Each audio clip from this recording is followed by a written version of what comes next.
Halo ya Robun, back to my podcast reminder. Untuk kali ini segmennya bedah buku.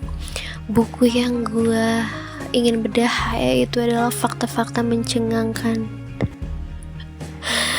Fakta-fakta mencengangkan. Gue sebenarnya ngambil buku ini kan di kantor JKP ya, Jurnal Kita Plus. Dan gue tuh ngerasa penasaran aja gitu loh, karena gue dulu tuh suka banget sama buku-buku kayak Why, What, kalau nggak salah tuh 1000 keajaiban dunia apa 1001 keajaiban dunia, gue lupa. Itu tadi gue sampai beli 2 buku. Dan gue suka banget sih. Kayak dulu tuh pas waktu gue kecil, pas gue SD, gue tuh suka banget kalau ke warnet tuh nyari tahu soal apa? Amazon.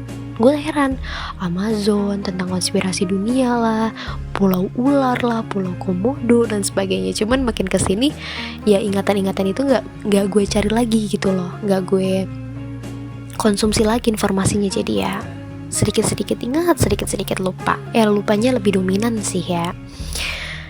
Dan untuk kali ini fakta-fakta mencengangkan, gue ada bagi beberapa bab yang akan gue bahas dan itu make sense. Dan mungkin bagi gue lu perlu banget baca bukunya. Itu dari karya Helmi Yahya dan Reinhard Ertawas. Ini mungkin dia nge-combine dari beberapa sumber ya. Yaitu yang pertama, bohong dan bola mata. Percaya gak sih? Mungkin ada beberapa hal yang nih, jadi sebenarnya gini, mungkin untuk orang-orang yang kayak gua bentukannya, kenapa bisa baca pesan nonverbal? Kalau nggak salah nonverbal ada bahasanya, pesan yang tidak langsung. Jadi lewat gestur tubuh, lirikan mata, gestur mulut, bahkan dari ketidaknyamanan antara kayak kakinya ngelipet lah, tangannya kayak gimana melipat tangan dia di atas dada lah lain sebagainya.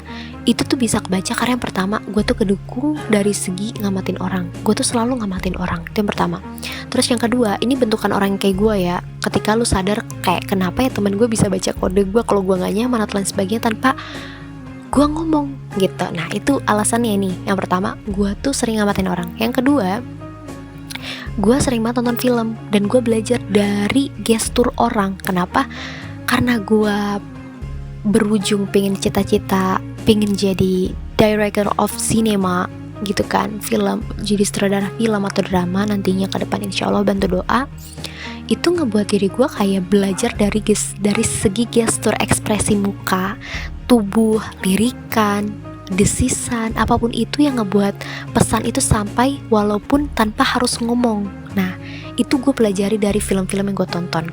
Nah dan yang ketiga, gue duplikasiin, gue ngeliat gestur orang dan ternyata tepat.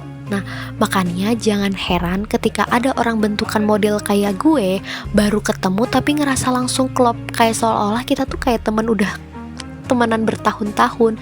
Gue udah mulai percaya dan sebagainya, because we have strategi untuk ngebuat orang lengket sama kita, nyaman sama kita, ngeblend sama kita, walaupun orang tersebut tuh ngerasa kayak gue gak mungkin ya ngeblend sama orang itu, tapi ternyata lu nyaman kan. Dan salah satunya adalah teman gue pribadi. Gue tuh kenal, gue kan ngincer nih teman gue ini, gue kenalan dari book party. Alasannya mungkin karena dari segi yang pertama, ada hal yang gue tertarik gitu kan, tertarik dari segi lawan jenis. Nah terus di situ entah kenapa gue tuh connect gitu loh, kayak gue bener-bener real, gue pengen ngincer nih orang gitu. Kayak gue pengen ngincer nih orang, bukan dari konteksnya penasaran sama orang ini, enggak. Gue pengen ngincer aja, gue pengen akrab. Itu tuh udah kayak manifesting gue hal yang paling sederhana. Dan ternyata Tuhan takdirkan menjunjung ke skenario yang unik, dan gue berteman sama dia hampir mau setahun sekarang. Dan gue ngerasa kayak entah kenapa ya, kita tuh kayak punya hal yang gak orang lihat tapi kita tetap lengket. Itu yang gue rasain. Mungkin ini asumsi gue doang, tapi gue ngerasa kita tuh kayak gitu, kayak kita gak ngomong tapi kita saling paham. Mungkin karena konteksnya dia juga paham, bisa baca pesan nonverbal yang gue sampaikan, bahkan juga dia nyampein ke gue kayak gimana. Mungkin dari segi gue ngelirik kayak 5 detik aja dia langsung kayak paham gitu, oh lirikan itu tuh jangan sampai rahasia kebongkar. Dia tuh paham gitu maksudnya.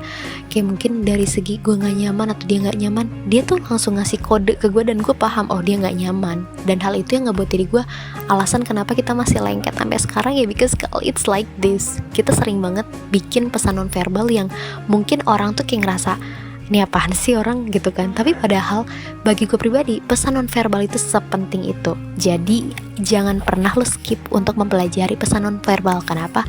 Penting banget untuk dunia kerja. Kenapa? Untuk dari dunia marketing sendiri, bagi gue pribadi ketika ketemu klien yang pengen sampai closing, supaya bisa kolaborasi, supaya bisa jadi mungkin sponsorship atau mungkin sebagai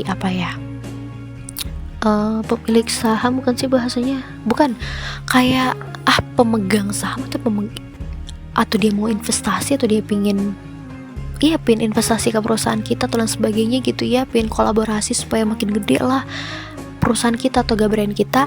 Nah, ketika kita pingin ngehadapin orang kayak gitu, kita tuh harus baca gerak-geriknya. Kenapa? Supaya cepat closing. Itu tuh ada teknik nego sampai jadi. Nah, bagi gue pribadi, buku yang nego sampai jadi, koreksi kalau salah ya, di komentar bilang, Fir, gak ada kok isinya kayak gitu yang lo pikirkan. Tapi menurut gue pribadi, nego sampai jadi buku yang warna abu-abu, seinget gue, yang pengen teman gue beli, pasti ada teknik marketing yang kayak gitu, dimana dia harus bisa baca pesan nonverbal. Kenapa? Dari pesan nonverbal, orang tuh udah kayak ngerasa, oh dia bisa ngertiin gue loh, gue makin percaya sama orang itu. Nah, itu udah jadi poin plus buat lo. Nah, ini jadi bahas satu bab aja udah panjang kali lebar kali tinggi kan.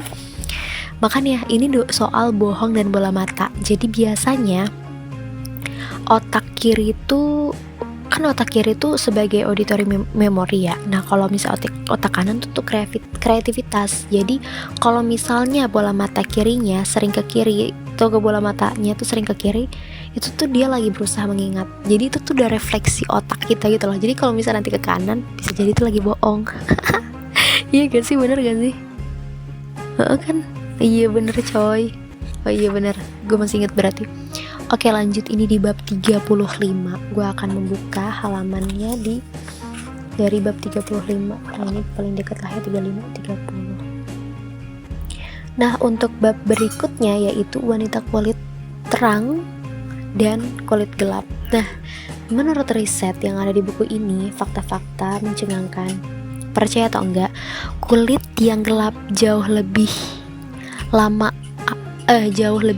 awet muda. Beneran dah, sumpah. Karena gue tuh ngeliat ibu gue, dan ibu gue tuh pernah, dia cerita dari ibu gue. Jadi ada ibu-ibu kayak nenek-nenek yang ibu gue bantu untuk nyebrang. Terus di situ neneknya tuh bilang sampai kayak gini, Neng, ibu sing doakan sing punya jodoh gitu kan. Kayak artinya tuh kayak semoga cepet punya jodoh. Nah, tapi di situ ibu gue bilang kayak gini, atuh punten bu, aku teh punya gitu kan, kayak isa gue translatein ya ke Sunda, ke Indonesia. Sorry. Oh, maaf bu, aku udah punya suami, udah punya 3 anak. Anak pertama aja udah kuliah. Nenek-neneknya kaget dong. Nah, terus teman gue ini yang gue incer, dia tuh punya kulit yang gelap dan sawo mateng. Dan ketika gue nunjukin ke teman gue, itu teman-teman gue tuh kayak, what the fuck, are you crazy? He's 27 years old gitu kan. Iya, dia 27, sampai gila, makanya imut banget ya gitu. Mungkin karena cenderung kulit dia tuh warnanya gelap dan sawo mateng gitu kan. Nah, beda ketika temannya dia yang deket juga, akrab juga sama gue, warnanya terang gitu kan. Jadi kan kita kayak cocok logi, bukan cocok logi konteksnya, kayak melengkapi gitu ya, ada warna kulit terang dan gelap. Jadi beda ketika gue trio, gue, temen gue, sama ini yang gue incar, kita kan sama-sama gelap ya. Jadi kayak kontras warnanya tuh sama, setara, seiras, lucu gitu kalau bertiga terus. Nah, ini ketika kehadiran temannya dia ngeblend sama gue, akrab sama gue, karena dia dominan lebih terang kulitnya, orang tuh malah menganggap yang paling tua tuh adalah kulit yang paling terang.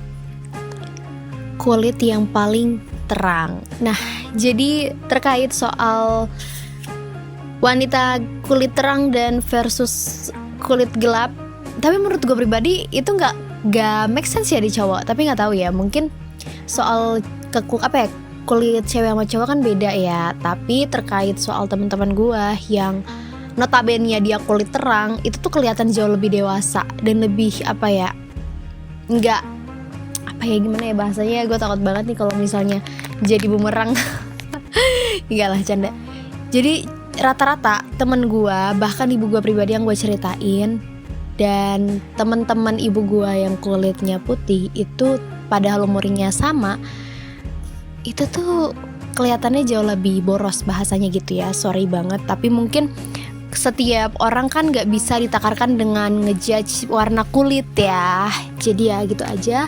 Dan terkait soal sebelum-sebelumnya bab-bab yang gue bahas, kali ini bahasnya terkait, lu pernah gak sih berpikir kayak permen karet yang cuman bekas artis atau gak orang yang terkenal gitu ya, para pesohor gitu mungkin, atau gak orang-orang hits yang ternama, yang punya nama dan famous, itu tuh sampai dihargain mahal. Nah ini salah satunya itu roti bakar bekas gigitannya Justin Timberlake. Gila, bayangin coba, USD 3.154 US dollar. Oh my god, it's so really crazy. This apa ya, this check ya, tagihan atau gak gimana sih bahasanya, ini harganya mahal banget. Kayak ya ampun, kadang tuh ya kita tuh pernah gak sih kayak berpikir, gila ya, artis kayak Lisa Blackpink, Jennie gitu kan, kayak Rose, kayak siapa lagi sih, aduh ya Allah lupa lagi, pokoknya yang Blackpink gitu kan. Mereka kan sama ya, orangnya kayak kita gitu ya, mereka juga manusia biasa, makannya sama, minumnya sama gitu, tidurnya di tempat yang sama, kasur juga gitu ya. Terus dari kebiasaan mereka bangun tidur kayak gimana, sikat gigi, hal yang sama kita lakukan 24 jam sama, mungkin nggak sama sih, identiknya tuh kayak kita sama-sama manusia. Tapi entah kenapa hal yang mereka lakukan itu kayak mahal banget. Karena lu pernah gak sih berpikir kayak, kayaknya gue juga kalau ngejual kayak gitu kayaknya bakal mahal deh. Tapi enggak, nih gue bakal ceritain. Lu sadar gak sih, setiap orang tuh kan punya pengalamannya beda. Yang pertama, punya tujuan hidup, impian dan lain sebagainya tuh beda.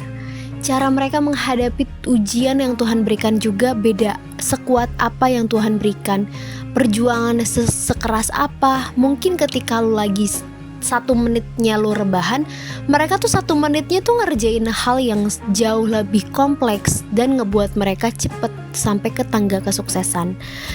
Sama halnya kayak Justin Timberlake ya, gue tuh susah banget ngomong banget kayak gini. Makanya kenapa mereka tuh dihargai semahal itu, karena namanya tuh udah sampai ke seluruh dunia mungkin gitu kan, sampai banyak orang yang tahu, oh Lisa Blackpink mungkin gitu, oh Justin Timberlake ya gitu, dan lain sebagainya. Nah sedangkan lu, akankah lu dikenal sama keturunan kayak kembaran gue yang ke-7 di luar negeri? Maybe it's not like this kan, isn't it kan? Makanya dari gue pribadi nih, daripada lo berpikir kayak yalah itu mahal, kayak gini, tapi tau gak sih fun fact-nya, mereka dihargain mahal tuh karena emang udah punya banyak followers, I think, and another line lagi kan jadinya.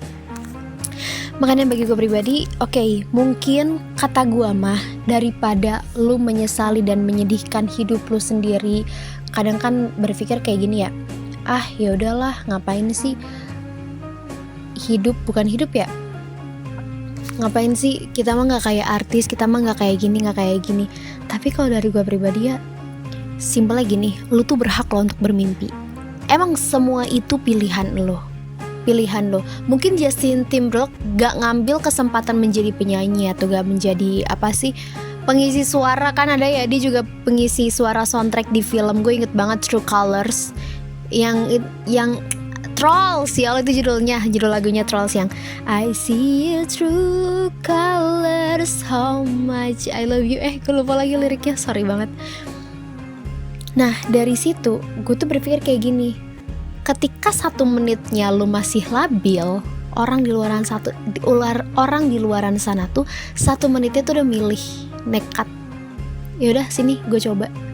Sedangkan lu tuh nanti aja deh, masih ada 1 menit kemudian, nanti aja deh, masih ada 1 hari kemudian, nanti aja sampai nggak sadar itu udah berjalan 10 tahun kemudian.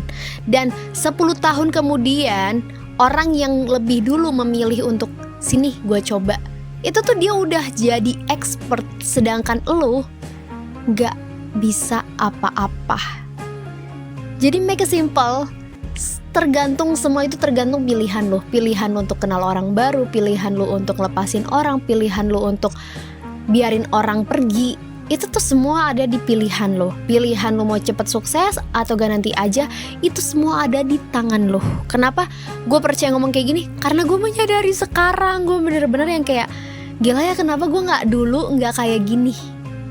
Kenapa ya dulu gue gak kayak gini? Kenapa dulu gue gak kayak gini? I think I got this one answer this question.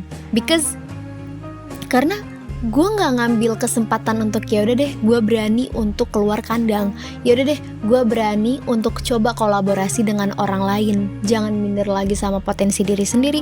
Sampai ada titik di mana gue rasa di tahun ini banyak banget project yang datang ketika gue show my potential. Hal itu yang ngebuat diri gue, kenapa nggak dulu? Tapi kita juga gak bisa menyesali semua hal yang udah terjadi, apa yang sudah kita alami, dan hal-hal yang telah berlalu. Kita hanya bisa mengerjakan yang saat ini kita bisa kerjakan. Ketika dikasih kesempatan, I think it's really fine. Terima aja gitu loh. Gue tahu itu menakutkan. Gue juga ada posisi dimana ketika gila semua orang udah tahu potensi gue, kan gitu ya. Gue kadang kayak ngerasa seriusan gitu kan. Tiba-tiba satu booming langsung tuh mode tuh bener-bener yang ini siapa nih yang ngerjain, ini loh bu, ini yang ini ibu juga pengen dong bikin personal branding kayak gini. I think wah, dan semuanya tuh langsung kayak gue percaya sih kalau dikerjain sama ini, gue percaya sih sama dikerjain ini. Sampai ada titik dimana kayak ya Allah ini terlalu berat, sampai gue refleksi, sampai gue meditasi. Kenapa gue gak ngambil kesempatan untuk step by step? Karena sekarang itu gue kewalahan, real kewalahan, sampai kayak gue pengen punya tim deh untuk sosial media secara profesional. Gue sampai kayak gitu, gue udah punya editor nih, tapi gue juga pengen punya scriptwriter, desain grafis, dan gue pengen bikin tim sendiri gitu loh, yang gue kelola. Nanti gue bisa nge-share juga, kan gue juga punya ilmu soal marketing lah, tipis-tipis.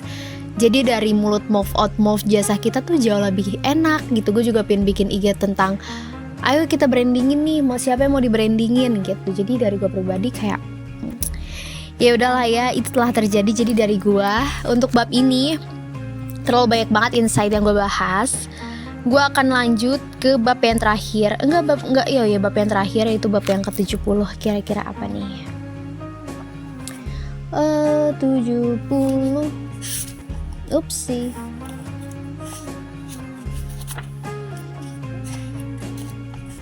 Oke, 70. Bapaknya tulisannya wanita dan rahasia. Jadi dari sini tuh gimana ya? Kita tahu gak sih kalau lu temenan sama cowok dan lu memaksa cowok untuk kayak lu cerita kayak apa, cerita kayak gini, itu cerita sama gua. Tapi si cowoknya tuh cuma bisa bilang kayak gini, cerita gua nggak menarik. Itu tuh sebenarnya dia tuh ngasih kode. Makanya kalau lu ngasih kode ke orang, lu harus juga bisa paham kode yang orang kasih ke lu.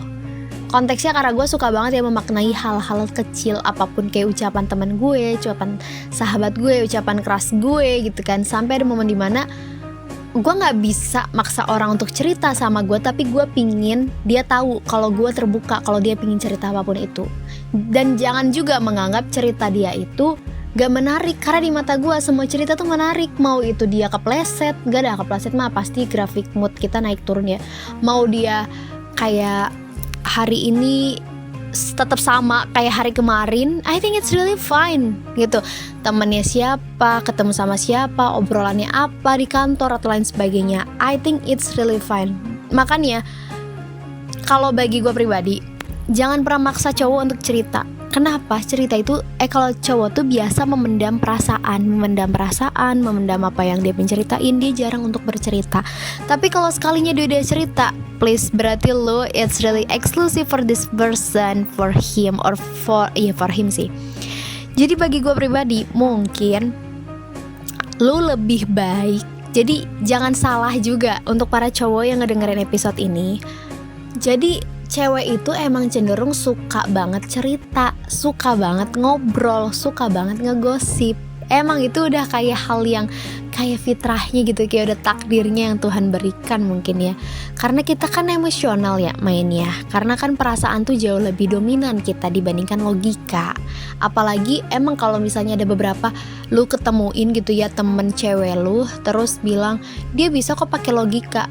Iya, itu mungkin dia pinter mainin logikanya, tapi pasti ada momen dimana dia punya trauma yang gak mau make dirinya lagi, gak mau make emosionalnya dia lagi, gitu loh dari gue pribadi mah.